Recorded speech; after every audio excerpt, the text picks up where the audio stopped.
Don't let me go. Homeless teen saves rich girl from bridge. Her dad's reaction changes everything. The storm hit Toledo like a fist through glass. Alex Mason felt it coming in his bones before the first drops fell. 3 years on the streets had taught him to read the sky like scripture, to know when the weather would turn from friend to enemy. The atmospheric pressure dropped so fast his ears popped, and the wind began to howl through the abandoned warehouse district where he'd made his home. He should have stayed inside, should have waited it out in the relative safety of the loading dock, where he'd strung a tarp between two concrete pillars, should have listened to the voice in his head that had kept him alive since he was 15. Instead, he found himself walking. The Maumee River ran dark and angry beneath the pedestrian bridge that connected downtown Toledo to the University District. Alex had crossed this bridge hundreds of times.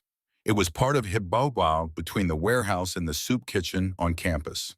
The old steel structure was solid enough, built in the 1960s when they still made things to last. But tonight, with the storm raging and the river swollen with runoff from 3 days of rain, something felt different. Alex pulled his hood up against the wind and started across. The bridge swayed slightly, not unusual in weather like this, but enough to make him grip the railing tighter than he normally would.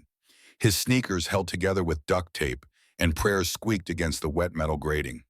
Halfway across, he saw her, a girl maybe 13 or 14, standing at the far end of the bridge.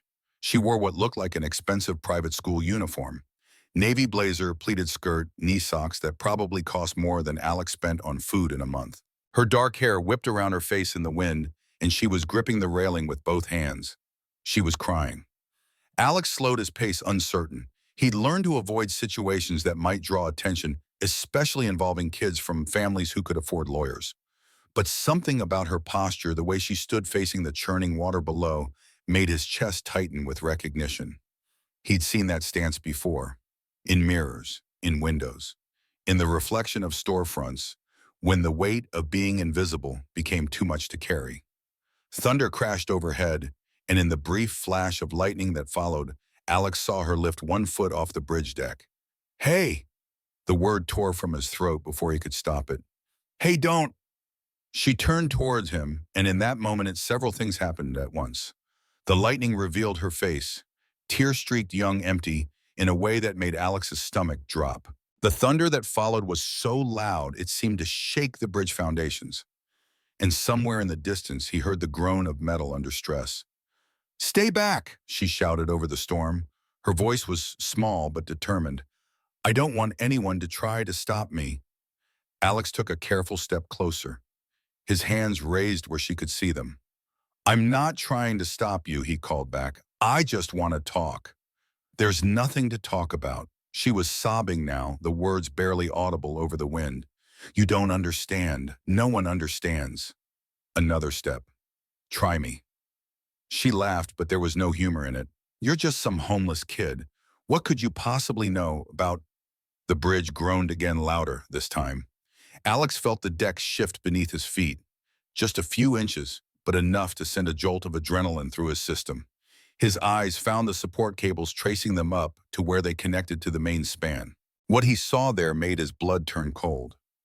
One of the cable anchors was pulling free from the concrete. Not completely, not yet, but enough to see daylight through the gap. The storm, the age of the bridge, the additional stress from the wind, it was all adding up to something catastrophic. "We need to get off this bridge," he said, his voice steady despite the panic rising in his chest. "Right now."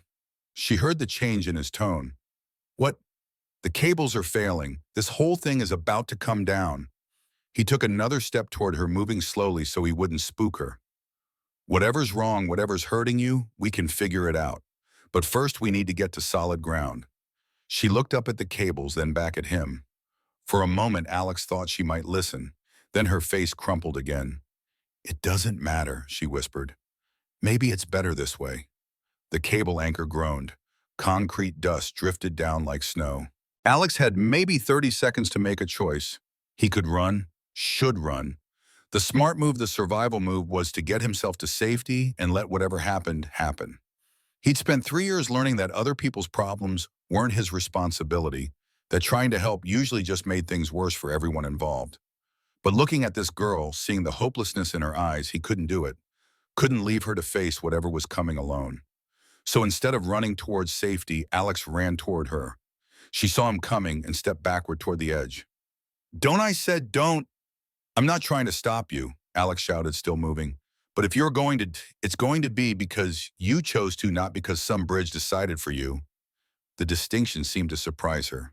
She hesitated, and in that moment of hesitation, Alex reached her. Up close, she was younger than he'd thought. 12, maybe 13. Her eyes were brown-wide with fear and pain, and something else he recognized too well. The look of someone who'd been carrying too much weight for too long. "What's your name?" he asked, having to shout over the storm. "Emma," she said after a moment. Rodriguez." Rodriguez. The name clicked immediately. Victor Rodriguez, the construction magnate, whose face was on half the billboards in the city. The man who'd built half of downtown Toledo and owned the other half. "Emma Rodriguez," Alex repeated.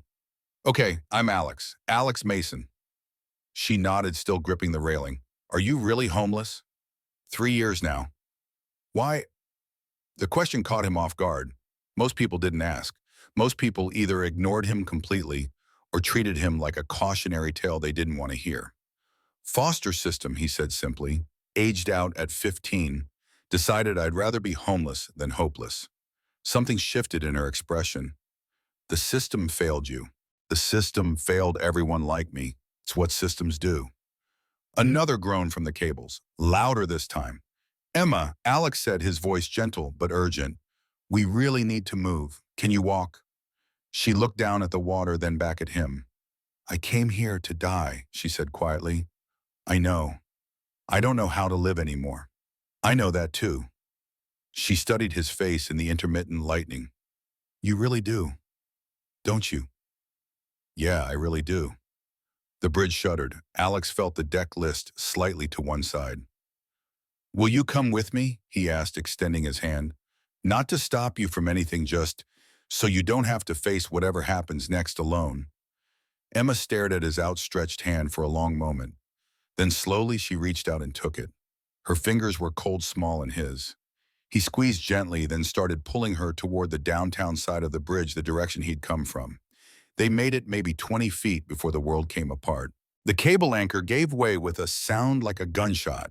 The entire bridge lurched sideways, throwing them both against the railing. Alex's shoulder slammed into the metal bars hard enough to steal his breath, but he didn't let go of Emma's hand. "Hold on!" he shouted, though he wasn't sure if she could hear him over the screaming of twisted metal. The bridge deck tilted at an impossible angle.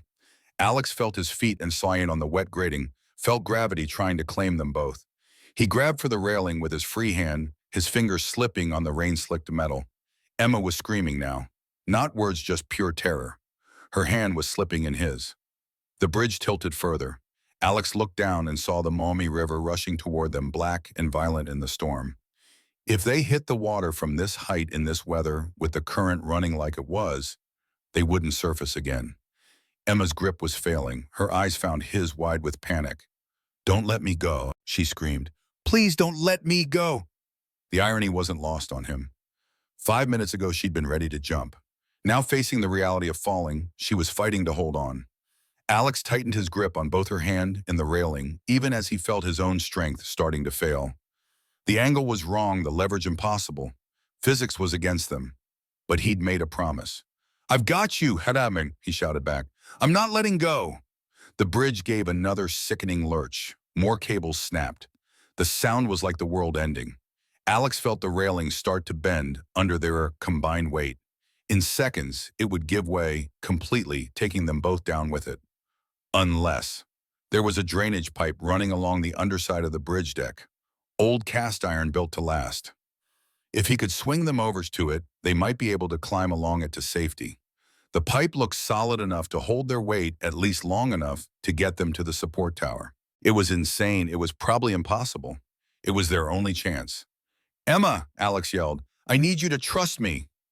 She looked at him through the rain and terror, and somehow, impossibly, she nodded. Alex took a deep breath, adjusted his grip on her wrist, and let go of the railing. For a terrifying moment, they swung free in space, suspended over the churning water, by nothing but Alex's hold on Emma and momentum. Then his free hand found the drainage pipe, and he clamped down on it with everything he had. The pipe groaned under their weight but held. Hand over hand, inch by agonizing inch, Alex pulled them along the pipe toward the support tower. His shoulders screamed. His fingers went numb from gripping the cold metal. Emma's weight pulled at his other arm, like gravity itself had turned personal. Behind them, the rest of the bridge collapsed into the river with a crash that echoed across the entire downtown district. But they were alive. Somehow, impossibly, they were alive. Alex's feet found the concrete platform at the base of the support tower. He hauled Emma up beside him, both of them collapsing against the tower's metal framework, gasping and shaking. For a long moment, they just breathed. Listened to the rain and their own heartbeats and the sound of the river claiming what was left of the bridge. "You saved me," Emma whispered finally. Alex looked at her, this girl who'd been ready to die 5 minutes ago, who now sat clutching his arm like he was the only solid thing in a world that had just tried to kill them both. "We saved each other," he said quietly. Emma started to cry again, but this time it was different. Not the hollow, hopeless sobbing from before. Something else. Something that might have been relief. "I don't want to go home," she said through her tears. "I can't go back to that house to pretending everything's fine when everything's falling apart." Alex understood. He'd felt the same way the last time he'd run from a foster placement. The weight of other people's expectations, the suffocating pressure of trying to be someone you weren't, the loneliness of being surrounded by people who saw you as a problem to solve rather than a person to know. "Where do you want to go?" he asked. "Anywhere else." Alex thought about his warehouse, about the relative safety of his makeshift home. It wasn't much. A tarp, a sleeping bag, some salvaged furniture, and a camp stove that worked when it wanted to. But it was honest. It was his. "I know a place," he said. "It's not fancy. It's not even legal, probably. But it's warm and dry, and nobody asks questions they don't want answers to." Emma looked at him with something like hope in her eyes. Would you let me stay there just for tonight?" Alex knew what he was risking. Harboring a runaway, especially one from a family like the Rodriguezes, could land him in jail. Could destroy the careful invisibility he'd spent 3 years building. But looking at Emma, seeing the desperation and gratitude and fear all tangled up in her young face, he found he didn't care about the risk. "Yeah," he said, "you can stay." They made their way through the storm-empty streets, staying to the shadows and alleys where Alex knew they wouldn't be seen. Emma followed without complaint, even when the route took them through parts of the city that her private school education had probably taught her to avoid. The warehouse district at night was a maze of abandoned buildings and forgotten spaces. Alex navigated it by instinct, leading Emma through gaps in chain-link fences and around sleeping areas claimed by other homeless people who valued their privacy. His home was in Building 47, a former auto parts warehouse that had been empty for 6 years. The loading dock faced away from the street, hidden from casual observation by a wall of rusted shipping containers. Alex had reinforced the door with salvaged lumber and installed a lock that actually worked. Inside, his setup was Spartanly functional. A queen-size mattress he'd pulled from a dumpster outside a hotel renovation, cleaned and covered with sheets he'd bought from Goodwill. A card table and 2 folding chairs. A camping stove connected to a small propane tank. Clothes hung on a line strung between 2 pillars. Books, dozens of them rescued from library discard sales and used bookstores, stacked in milk crates against the walls. It wasn't much, but it was his. Emma stood in the doorway taking it all in. Alex waited for the inevitable reaction. The pity, the horror, the awkward attempts to find something positive to say about his living conditions. Instead, she said, "It feels safe." Alex blinked. "Safe? Like you could close the door and the rest of the world would just stop existing for a while." He understood what she meant. His warehouse wasn't about luxury or status or impressing anyone. It was about survival, about creating a space where he could be himself without having to perform for anyone else. "Are you hungry?" he asked. Emma nodded. Alex pulled out his camp stove and a couple of cans of soup he'd been saving. As the soup heated, filling the space with the smell of chicken broth and vegetables, they sat across from each other at his salvage table. "Can I ask you something?" Alex said. Emma nodded again. "Earlier on the bridge, what happened? What made you want to—" She was quiet for so long he thought she might not answer. Then she started talking, And once she started, she couldn't seem to stop. It came out in pieces. Her mother's death from a drug overdose 2 years ago. Her father's response, throwing himself into work building walls around both of them, made of money and success and the illusion that everything was fine. The private school where she was expected to excel. The tutors and personal trainers in violin lessons, in charity galas where she was displayed like proof of her father's worthiness. The loneliness of being surrounded by people who saw her as Victor Rodriguez's daughter instead of Emma Rodriguez the person. The pressure of being perfect when everything inside felt broken. The growing certainty that she was a burden everyone would be better off without. "He's not evil," she said, stirring her soup absently. "My father.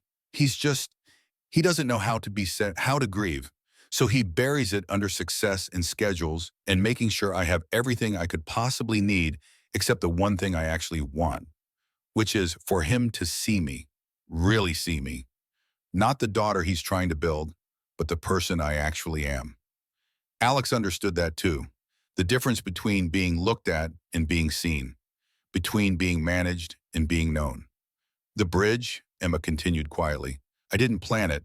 I was walking home from school and I saw it and I thought about how easy it would be, how quiet, how it would solve everything without making anyone feel guilty or responsible.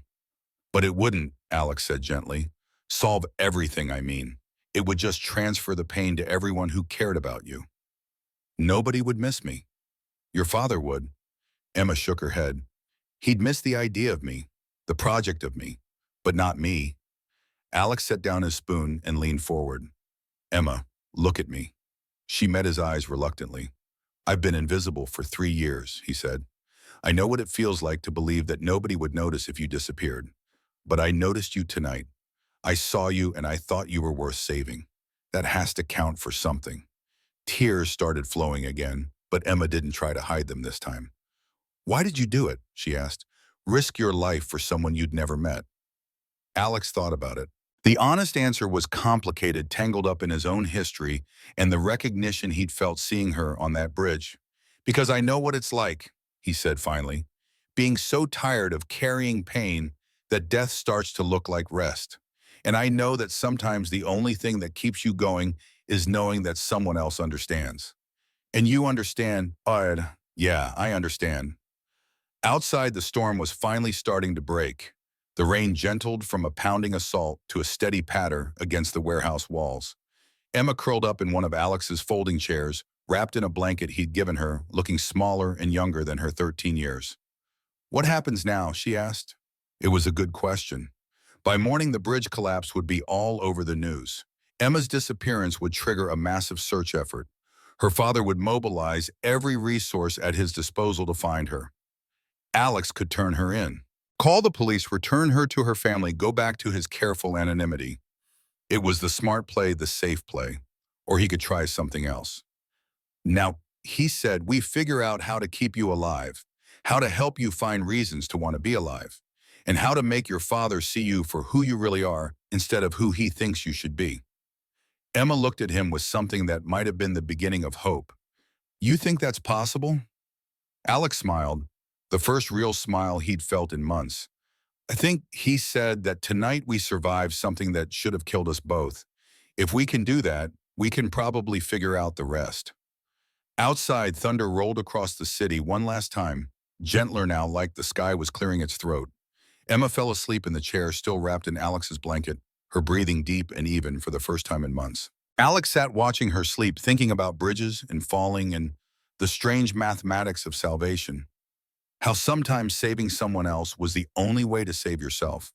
How sometimes the people who needed rescuing most were the ones who looked like they had everything. Tomorrow would bring questions and consequences and difficult conversations.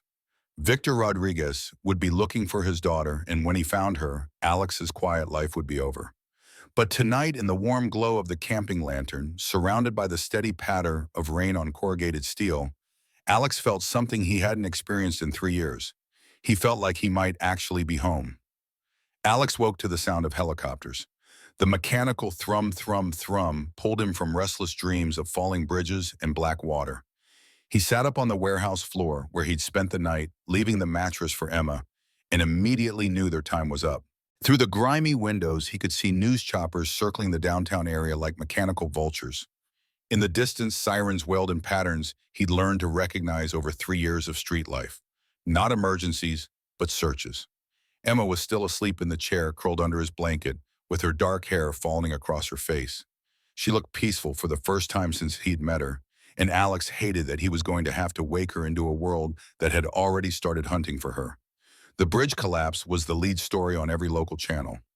Alex listened to the reports on his battery-powered radio, piecing together the official narrative.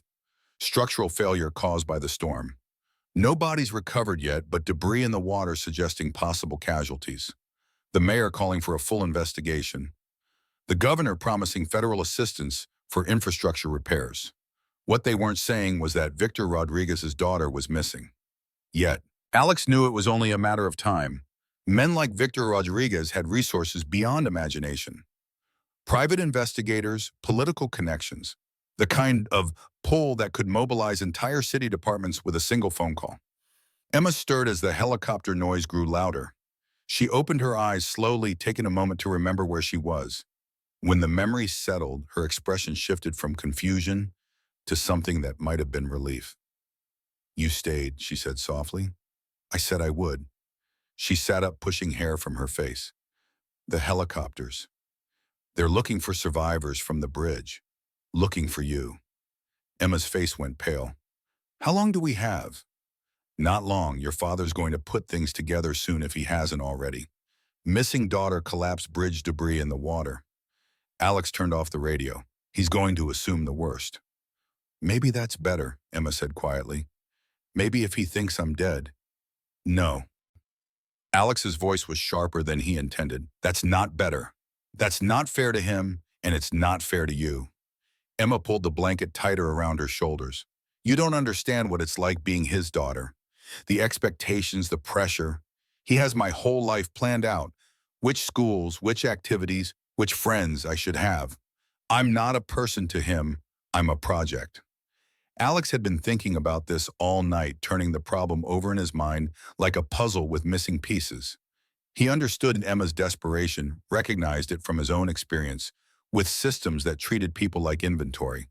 But running away wasn't a solution. It was just another kind of cage. "What if we could change that?" he asked. "Change what?" "What if we could make him see you differently? Actually see you instead of seeing what he wants you to be?" Emma laughed, but there was no humor in it. "You don't know my father? Victor Rodriguez doesn't change his mind. He doesn't adapt his plans. When he wants something done, it gets done exactly the way he envisions it." "He sounds like the foster system," Alex said. "Rigid, inflexible, focused on processing instead of understanding." "That's actually a good comparison." Alex stood and moved to one of the windows, peering through a gap in the newspaper he'd taped over the glass for privacy. In the distance, he could see search teams working the riverbank where the bridge debris had washed up. Methodical, thorough, expensive. "I have an idea," he said, "but you're not going to like it." "What kind of idea?" Alex turned back to Emma. "We're going to use what happened last night. The bridge, the rescue, everything. We're going to make it impossible for your father to ignore who you really are." Emma's eyes narrowed. "How?" "By making sure he understands exactly what drove you to that bridge in the first place. By forcing him to confront the fact that all his money and planning and control almost got his daughter killed." "And how exactly do we do that?" Alex sat down across from her, leaning forward with his elbows on his knees. "We tell the truth. All of it. But we tell it on our terms and our timing in a way that makes him listen instead of just react." Emma was quiet for a long moment, processing. "You're talking about going back. I'm talking about going forward. There's a difference. What if he doesn't listen? What if he just locks me up in some private facility or sends me away to boarding school? Then we'll deal with that when it happens." "But Emma," Alex reached across the table and took her hand. "You can't run forever. Trust me, I tried. Running just means you take all the same problems with you to a new place." A new sound joined the helicopter thrum, sirens getting closer, multiple vehicles moving fast. Alex felt his stomach drop. He moved back to the window and saw them turning into the warehouse district. Police cruisers, black SUVs, and a news van bringing up the rear. They'd been found. Emma, his voice was calm despite the adrenaline flooding his system. They're here. She was beside him in an instant, looking through the gap in the newspaper. The convoy was 3 buildings away and closing fast. How did they find us so quickly? Alex was already moving, grabbing his backpack and stuffing it with the essentials. Doesn't matter. What matters is how we handle this. We run, no. Alex stopped packing and turned to face her. We walk out there together and we tell them what happened. The truth, all of it. Emma stared at him. Are you insane? If we go out there, that's it. Game over. They'll separate us and you'll disappear into the system again. Maybe. Or maybe your father will surprise us both. The sirens were getting closer. Alex could hear car doors slamming, radios crackling, the efficient chaos of a coordinated search operation. Why are you doing this? Emma asked desperately. Why are you risking everything for someone you just met? Alex thought about all the foster homes where he'd learned to make himself small and invisible. All the social workers who'd seen him as a case file instead of a person. All the nights he'd spent telling himself that being alone was better than being disappointed again. Because, he said quietly, 3 years ago I was standing on a bridge too. Different bridge, same feelings. And nobody came for me. Nobody saw me fall. Emma's eyes filled with tears. I can't save myself, Alex continued. It's too late for that. But maybe I can save you. Maybe that's enough. The sounds outside were getting louder. Voices shouting orders, footsteps on gravel. Alex Mason! The voice cut through the warehouse walls like a gunshot. Male, older, carrying the kind of authority that came from being used to having orders followed without question. Victor Rodriguez, Emma grabbed Alex's arm. We could still run. The back exit. Alex Mason. The voice came again. I know you're in there. I know you have my daughter. Alex gently pulled free from Emma's grip and walked to the warehouse door. His hands were surprisingly steady as he worked the lock he'd installed. What are you doing? Emma hissed. Something that should have been done 3 years ago, Alex said. He pulled the door open and stepped outside. The scene that greeted him looked like something from a movie. 8 police cars, 4 black SUVs, and enough officers to invade a small country. News cameras recording everything from a careful distance. And in the center of it all, a man Alex recognized from billboards and newspaper photos. Victor Rodriguez was smaller than he'd expected, but there was nothing small about his presence. He moved through the chaos like he owned it, which Alex supposed he probably did. Expensive suit despite the early hour, steel gray hair perfectly styled despite the morning wind. The kind of face that had learned to hide emotion behind professional competence. But his eyes gave him away. They were red-rimmed, frantic, the eyes of a father who'd spent the night imagining the worst. Victor saw Alex emerge from the warehouse and started forward, flanked by 2 men in suits who were obviously private security. The police moved to intercept, but Victor waved them back. You're the boy from the bridge, Victor said when he was close enough to speak without shouting. The one who saved her. It wasn't a question, but Alex nodded anyway. Where is she? Where's Emma? Alex met the older man's stare without flinching. She's safe. I want to see her, now. That's up to her.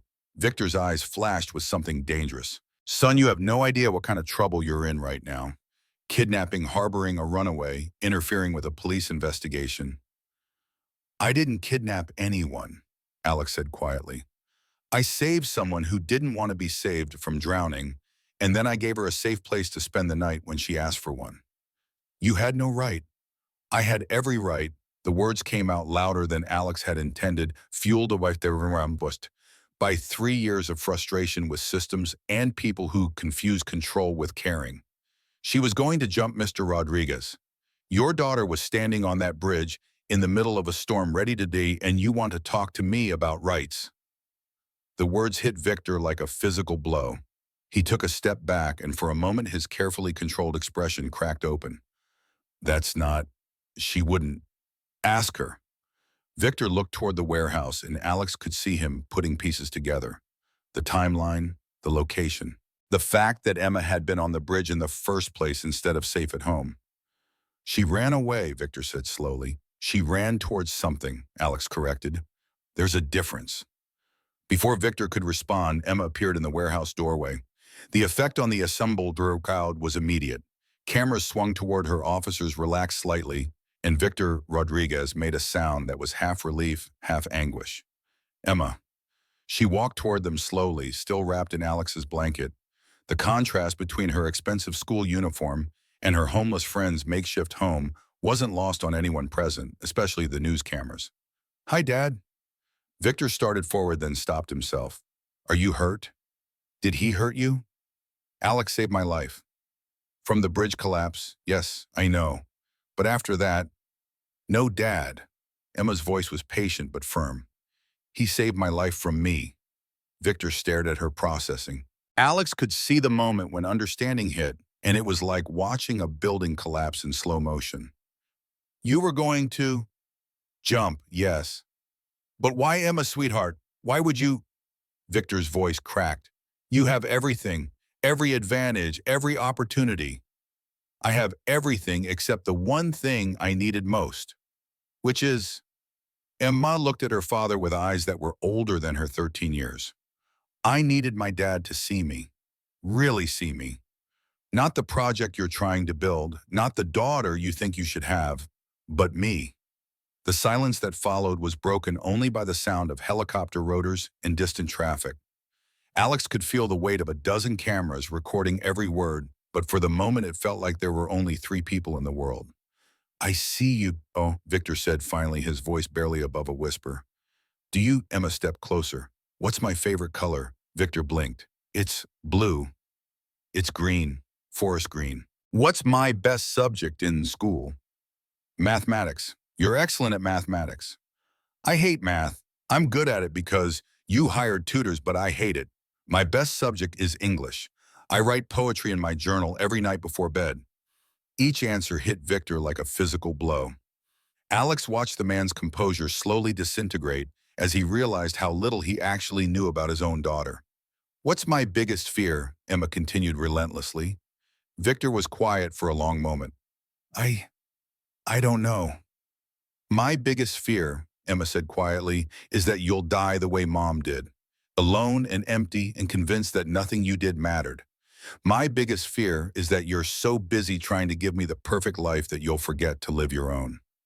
Victor Rodriguez, construction mogul civic leader man who'd built half of Toledo, stood in the middle of his own perfectly orchestrated rescue operation and wept. It was ugly crying, the kind that came from years of suppressed emotion finally breaking free. His shoulders shook, his face crumpled.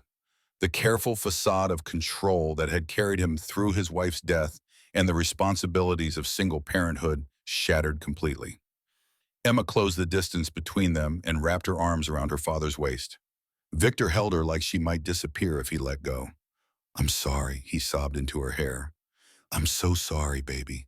I thought if I could just give you everything, if I could just make sure you had every advantage. I don't want advantages, Dad. I just want you. Alex watched the reunion feeling something complex and bittersweet. Relief that Emma was safe, that the truth had been told. Sadness for all the time they'd lost to fear and miscommunication. And underneath it all, a growing certainty that his own story was about to take a turn he couldn't predict or control. One of the officers approached him, a sergeant with kind eyes and 20 years of experience written in the lines around them. Son, the sergeant said quietly, I need you to understand your situation here. There are going to be questions, procedures. The district attorney is going to want to review everything that happened. Alex nodded. He'd expected this. But there are also going to be people who want to help you. What you did last night, saving that girl, that matters. That counts for something. Before Alex could respond, Victor Rodriguez separated himself from Emma and walked over. His eyes were still red, his suit wrinkled from the emotional storm, but there was something different in his posture now. Something more human. Alex Mason, Victor said, extending his hand. I owe you a debt I can never repay. Alex shook the offered hand, surprised by the strength of Victor's grip. I don't want repayment. What do you want? It was the same question Emma had asked the night before, and Alex found himself giving the same answer, I don't know. Victor studied him for a long moment. How old are you? 18? Family. None that matter. Education. Some. I read a lot. Victor nodded slowly like he was processing information, making calculations. The officer mentioned you're homeless. 3 years. By choice, Alex hesitated. By necessity, the alternative was worse. Victor glanced back at Emma, who was watching their conversation with intense interest. Then he looked around at the assembled crowd. The police, the reporters, the private security team that had mobilized at his command. This is going to be a circus, Victor said quietly. The media attention, the questions about what happened and why. It's going to be invasive and uncomfortable and probably traumatic for everyone involved. Alex nodded. He'd figured that much out on his own. But it's also going to be an opportunity, Victor continued, to tell the truth, to make something meaningful out of what happened last night. What kind of opportunity? Victor was quiet for a moment, organizing his thoughts. I built my company by seeing potential where other people saw problems. Empty lots that could become office buildings, abandoned neighborhoods that could become thriving communities, people who'd been written off finding ways to contribute. Alex waited.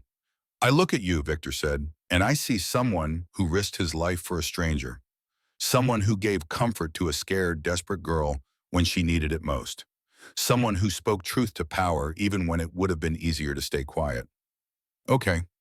I also see someone who's been failed by the systems that were supposed to protect him, someone who's had to learn survival skills that no 18-year-old should need, someone who understands things about resilience and sacrifice that most adults never learn. Victor paused, glancing again at Emma. My daughter almost died last night because I was so focused on giving her advantages that I forgot to give her attention. Because I was so busy building her a perfect life that I didn't notice she was drowning in it. Alex said nothing, but he could feel where this was heading. I want to do better, Victor said, for her and maybe for other kids who've fallen through the cracks the way you did. But I'm going to need help. I'm going to need people who understand what those cracks look like from the inside. You're offering me a job. I'm offering you a chance to build something meaningful, something that could help kids like you and Emma both. Alex looked at Emma, who was still standing a few feet away, listening to every word.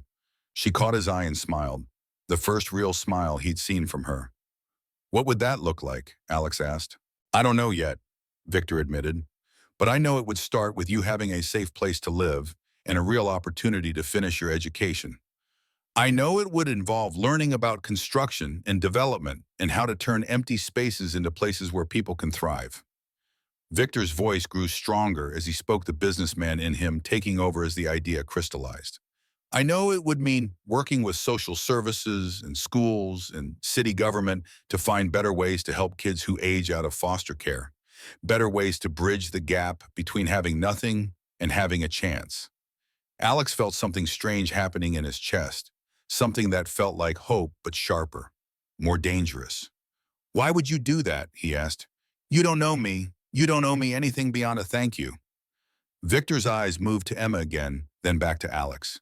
Because my daughter is alive today, because someone saw her when she needed to be seen, because someone cared enough to risk everything for a stranger. Victor's voice roughened slightly. Because I've been thinking all morning about what would have happened if you hadn't been on that bridge last night, and I don't want to live in a world where kids like you and Emma fall through the cracks without anyone noticing. Alex looked around at the assembled crowd, at the cameras and the officers and the expensive cars that represented a level of resources he'd never imagined having access to. 3 years ago, he would have run from this attention, this exposure, this offer of help that came with strings he couldn't see. But 3 years ago, he hadn't saved someone else's life, hadn't looked into the eyes of a girl who was drowning and realized that maybe the best way to save himself was to stop running. Okay, he said quietly. Victor blinked. Okay, I'll try. Whatever you're offering, whatever you're building, I'll try. The smile that spread across Victor Rodriguez's face was like sunrise after a long, dark night. Then let's get started. 6 months after the bridge collapsed, Alex Mason stood in the skeleton of what would become the Mommy Youth Center and marveled at how much could change when someone finally saw you clearly. The construction site buzzed with purposeful activity. Workers in hard hats moved between steel beams and concrete forms, building something that had never existed before. A place designed specifically for kids who'd fallen through the system's cracks. Not a shelter or a detention center or a processing facility, but an actual home. Alex wore a hard hat too, though his was different from the others. Instead of just protecting his head, it was a symbol of transformation. 6 months ago, he'd been homeless, invisible, surviving on the margins. Now he was the project coordinator for a multi-million-dollar construction effort, working directly with Victor Rodriguez to turn architectural drawings into reality. The irony wasn't lost on him. The man whose daughter he'd saved from a bridge had given him the tools to build bridges of his own. Alex, Emma's voice carried across the construction site, and he turned to see her picking her way carefully between the work zones, wearing her own hard hat and carrying a tablet computer. Dad wants to see us in the trailer. Something about the therapy rooms. Alex smiled and followed her toward the temporary office structure that served as project headquarters. Emma looked different too. Not just older, though 6 months had done that as well. She looked settled, like someone who'd found her place in the world instead of someone constantly trying to escape it. The therapy component had been Emma's idea. After her own breakthrough with Dr. Sarah Chen, the psychologist Victor had found who specialized in trauma and family dynamics, Emma had insisted that the youth center include professional mental health support. Kids who end up here aren't just homeless, she'd argued during one of their planning sessions. They're carrying trauma and pain and all kinds of damage from the systems that failed them. If we just give them beds and food but don't help them heal, we're just creating a fancier kind of warehouse. She'd been right, of course. Alex had learned to trust Emma's insights about pain and healing. She understood things about emotional survival that her privileged background should have protected her from, but somehow hadn't. The project trailer was cramped but efficient, filled with blueprints and budget spreadsheets and the constant hum of productive work. Victor stood at a large table covered with architectural drawings, his sleeves rolled up and his tie loosened. The transformation in him had been almost as dramatic as the one in Emma. "Alex, good," Victor said without looking up from the plans. "We need to talk about the layout for the counseling spaces. The architect has them clustered together, but I think that sends the wrong message." Alex moved to the table and studied the drawings. The youth center was designed to house 24 young people between the ages of 16 and 21, kids who'd aged out of foster care or were at risk of homelessness. It included dormitory-style housing, classroom spaces, vocational training workshops, and a commercial kitchen where residents could learn job skills while preparing their own meals. "What's wrong with clustering the therapy rooms?" Alex asked. "It makes them feel separate," Emma said, understanding her father's concern immediately. "Like therapy is something that happens apart from regular life instead of being integrated into it." Alex nodded, seeing the problem. In his experience, anything that felt institutional or clinical made people defensive. What if we scattered them throughout the building, made them feel more like private meeting spaces? "Exactly," Victor said. "We want this to feel like a home, not a treatment facility." They spent the next hour redesigning the counseling component moving rooms and adjusting sight lines and thinking about how every detail would feel to an 18-year-old who'd learned to distrust any space that felt too controlled or institutional. It was work Alex had never imagined doing, but he discovered he was good at it. 3 years of homelessness had taught him to think about space differently than most people. He understood the psychology of safety, the importance of privacy, the way architecture could either make someone feel trapped or set them free. "There's something else we need to discuss," Victor said when they'd finished with the floor plans. His tone was different now, more careful. "Janet Winters calls this morning." Alex felt his stomach tighten slightly. Janet Winters was the social worker who'd been assigned to his case after the bridge incident. Unlike many of the social workers from his past, Janet actually listened and seemed to understand the difference between helping and processing. But she was still part of the system, and Alex had learned to be wary of any contact that wasn't routine. "What did she want?" Alex asked. "There's a reporter," Victor said carefully, "from the Toledo Blade. She's doing a follow-up piece on the bridge collapse, and she wants to interview you about what happened that night and what's happened since." Alex immediately shook his head. "No interviews. We talked about this." "I know, but Alex..." Victor sat down heavily in one of the folding chairs that furnished the trailer. "The center is getting attention. Good attention. City council members are asking questions about replicating the model in other cities. The state is talking about changing how they handle aging out foster kids. That's great. That doesn't mean I need to talk to reporters. Emma moved to sit beside her father. What if it could help other kids like you? Alex looked between them, feeling the familiar tension between his desire for privacy and his growing understanding that privacy wasn't always an option when you were trying to build something meaningful. The past 6 months had been a constant education and visibility. Moving from the warehouse to the small apartment Victor had helped him secure. Starting classes at the community college to finish his high school equivalency.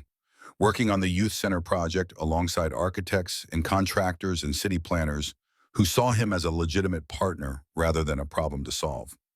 Each step had required him to trust people in ways that felt dangerous, to believe that being seen wouldn't automatically lead to being heard. What kind of interview? Alex asked finally. Feature piece, Victor said. Focus on the center, on what we're trying to build and why. Your story would be part of it, but not the whole thing. And they'd use my real name. That would be up to you. Alex thought about all the kids he'd met in foster care, all the ones who'd aged out with nowhere to go and no skills to get there. Kids who were still living the life he'd escaped, still sleeping in abandoned buildings and staying invisible because the alternative felt worse. If I do this, he said slowly, I want Emma to do it too. I want people to understand that this isn't just about homeless kids. It's about any kid who's drowning, even in families that look perfect from the outside. Emma's eyes widened slightly. Alex, you saved my life too, Em. On that bridge, when you asked me not to let go, you gave me a reason to hold on to something besides just survival. People need to understand that rescue goes both ways. Victor looked between them with something like wonder in his eyes. Are you both sure about this? Alex and Emma exchanged a look that carried 6 months of shared work and mutual understanding. Yeah, Emma said quietly. I'm sure. The interview happened the following week in the partially completed youth center. The reporter, Lisa Chen, no relation to Dr. Sarah Chen despite the shared surname, was younger than Alex had expected and better informed than most journalists he'd encountered during the media attention following the bridge collapse. She asked smart questions about the center's design philosophy, about the difference between housing and homes, about how trauma-informed care would be woven into daily life rather than segregated into clinical hours. She asked Emma about the pressure of growing up as Victor Rodriguez's daughter, about the loneliness of having everything except understanding, about her path from despair to purpose. She asked Alex about homelessness in the foster system and what it meant to age out with nothing about the difference between surviving and living, about learning to trust people who wanted to help instead of control. But the question that stayed with him came near the end of the interview. 6 months ago, Lisa said you were homeless and had every reason to walk past that bridge without getting involved. What made you stop? What made you decide to risk everything for someone you'd never met? Alex thought about that night, about the storm and the collapsing bridge and the choice between running towards safety or towards someone who needed help. I think, he said finally, it was the first time in my life that I understood the difference between being alone and being lonely. I'd been alone for 3 years and I told myself that was the same as being free. But seeing Emma on that bridge, seeing someone else who felt as lost as I did, I realized that being alone was just another kind of cage. And now, Alex looked around the construction site at the steel beams that would become bedrooms for kids like him, at the spaces that would become classrooms, and workshops and kitchens where young people could learn to build lives instead of just survive them. Now I understand that the opposite of being alone isn't being around other people, he said. It's being part of something bigger than yourself. It's building something that matters. The article ran 3 weeks later on the front page of the Sunday edition. The headline read, From Bridge to Building, How One Night Changed Everything for Two Young People and the Man Who Learned to See Them.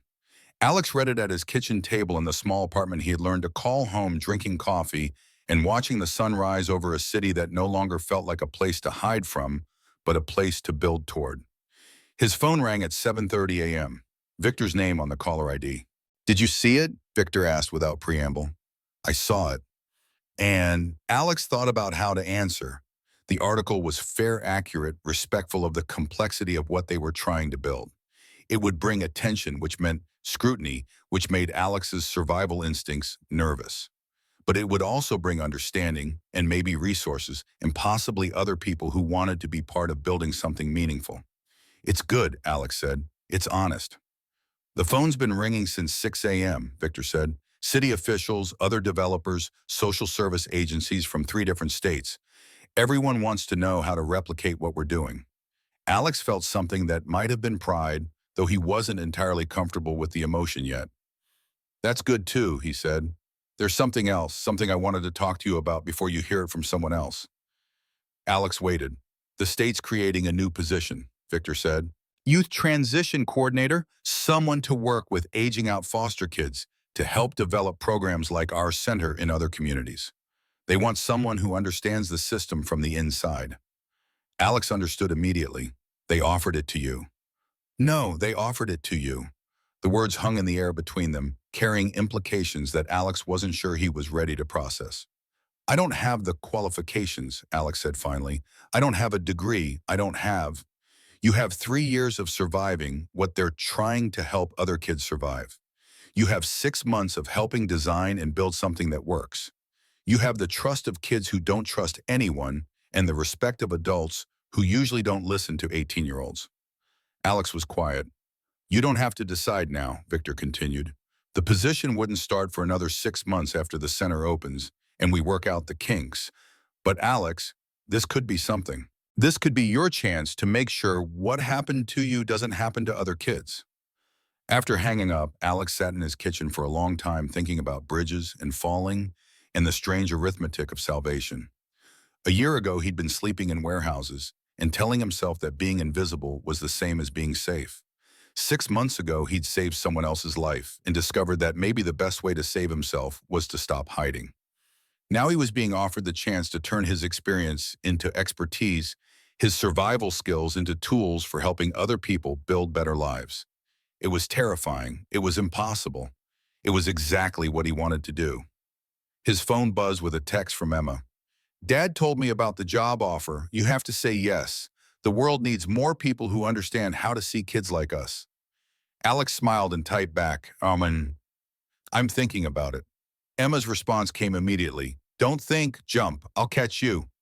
The Mommy Youth Center opened its doors 4 months later on a crisp October morning that felt like possibility made tangible. Alex stood in the main common area watching as the first residents moved into their new home. 8 young people between the ages of 17 and 20, all of them aging out of foster care or already homeless, all of them carrying stories that would have broken most adults. There was Marcus, 19, who'd been bounced between 12 different placements before deciding the streets were safer than the system. There was Jasmine, 17, who'd been supporting her younger siblings since their mother's drug addiction made her incapable of parenting. There was David, 20, who'd been in and out of juvenile detention since he was 14 and was trying to build a life that didn't revolve around survival. Each of them had been carefully screened, not for worthiness or compliance, but for readiness to be part of something collaborative rather than institutional.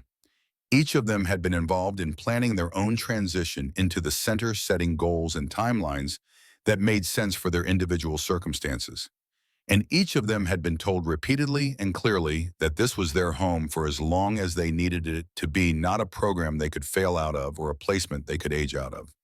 Emma moved through the group like a natural social worker, helping people find their rooms and navigate the building and understand how meals and meetings and quiet hours would work. She was 16 now, poised and confident in ways that had nothing to do with her father's money and everything to do with having found her own purpose. Victor stood near the windows talking quietly with Dr. Sarah Chen and Janet Winters about adjustment protocols and trauma responses, and the 1,000 small details that would determine whether the center succeeded or failed.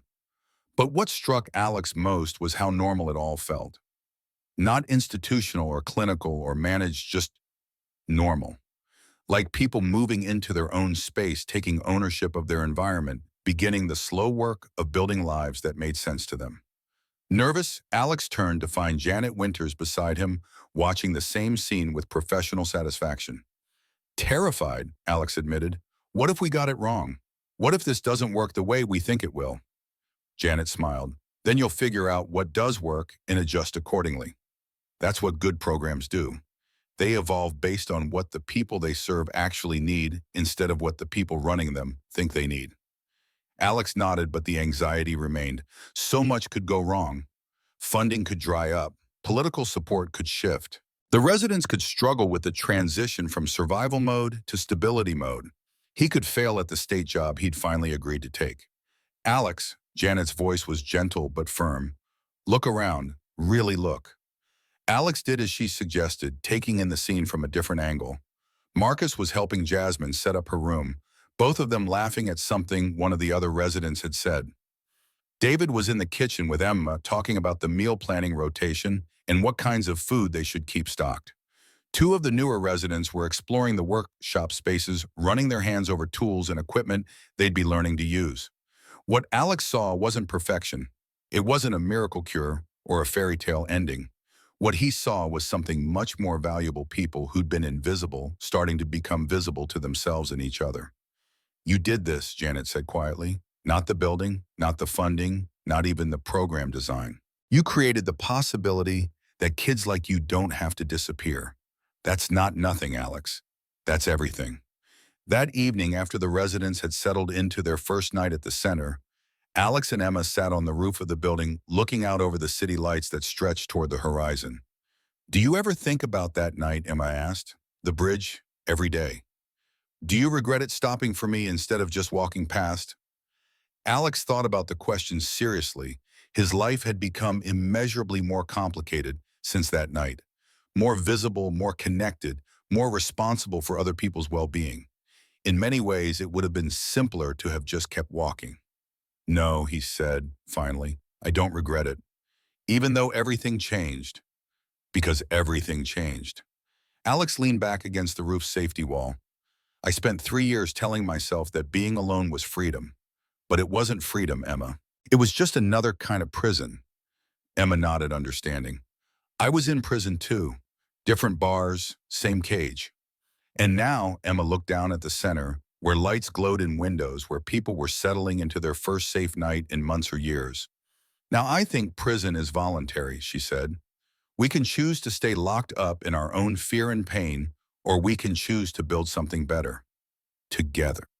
Together. They sat in comfortable silence for a while, two people who'd found each other in the worst possible circumstances and discovered that maybe the worst circumstances were sometimes the doorway to the best possible outcomes. Alex's phone buzzed with a message from one of his new colleagues at the state office. First Youth Transition Coordinator meeting Monday 9 a.m. Bringing donuts. Ready to change the world. He smiled and typed back, ready. Down below, the Mommy Youth Center settled into its first night of operation. In one room, Marcus was reading a book about carpentry planning for the construction training program he'd start next week. In another, Jasmine was video calling her younger siblings, telling them about her new home and her plans to get them back. In a third, David was writing in a journal, working through emotions and memories with tools Dr. Chen had taught him. And in the common area, two other residents were playing chess, their quiet conversation mixing with the sound of someone practicing guitar in one of the music rooms. It wasn't perfect. There would be setbacks and challenges and moments when the whole enterprise would seem impossible. Some of the residents would struggle with the transition. Some would leave before they were ready. Some would need more help than the center could provide. But tonight, 8 young people who'd been falling through the cracks were falling asleep in beds they could call their own in a building designed around their needs, in a program that saw them as people with potential rather than problems to manage. And tomorrow, Alex would start his new job working with other communities to build other centers, to create other possibilities, to make sure that the bridge between homelessness and hope didn't have to collapse before someone noticed the people standing on it. He thought about the boy he'd been a year ago, sleeping in warehouses and collecting cans for survival money. That boy could never have imagined this moment, this responsibility, this sense of being exactly where he belonged. But that boy had made one crucial decision on a stormy night 6 months ago. He'd chosen to stop running towards safety and start running towards someone who needed help. And that choice, that single moment of deciding to see another person's pain as more important than his own comfort, had changed everything. Not just for him, not just for Emma, but for every person who had passed through the Mommy Youth Center, for every community that would build something similar, for every young person who would have a soft place to land when the systems designed to catch them failed. As the city settled into sleep around them, Alex Mason, former homeless teen, current youth advocate, future bridge builder, closed his eyes and let himself feel something he thought was lost forever. He felt like he was finally home, and tomorrow he would help other people find their way home too. Because sometimes salvation isn't about being rescued. Sometimes it's about learning that the best way to save yourself is to reach out when you see someone else falling. Sometimes it's about understanding that bridges aren't just things that connect two places. Sometimes they're things you build, one person at a time. The end of Iron. Hook, closing, and call to action. This story reminds us that sometimes the most broken people become the strongest bridges for others. Alex and Emma found each other in their darkest moment and built something beautiful from their shared pain. Their story shows us that no matter how invisible we feel, no matter how alone we think we are, there's always the possibility of connection, healing, and building something meaningful together. If this story moved you, please hit that like button, subscribe to the channel for more incredible true stories of human resilience, and share your thoughts in the comments below. Have you ever been someone's bridge? Has someone been yours? I read every comment, and I'd love to hear your story.